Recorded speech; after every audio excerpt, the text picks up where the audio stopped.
Okay. All right. We're going to try Dad's prime rib today. Look at that baby. Wow.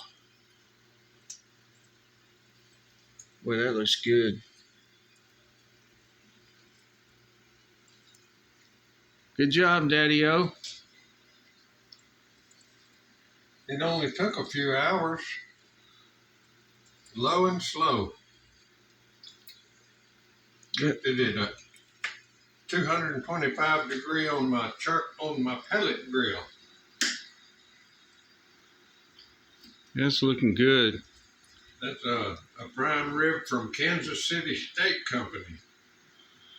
Tell you, he's been making some good-looking meat on his pellet grill. He's becoming a professional. I always can't wait to try what he cooks, or grills, or smokes. Yeah, it looks fantastic.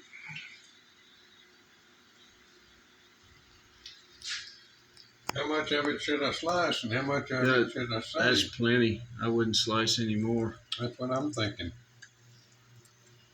Yeah, you don't want to slice it all up, just, what you're going to eat. In fact, if you go to a restaurant, they just cut one slice at a time. Yeah. But man, that looks good. Well, we're going to have some baked potatoes and some salad to go with it. Looking good. That's the star of the show. Getting the painting done too. Working on these interior doors. They're gonna look good when they're finished. Let's see if I can find that sour cream.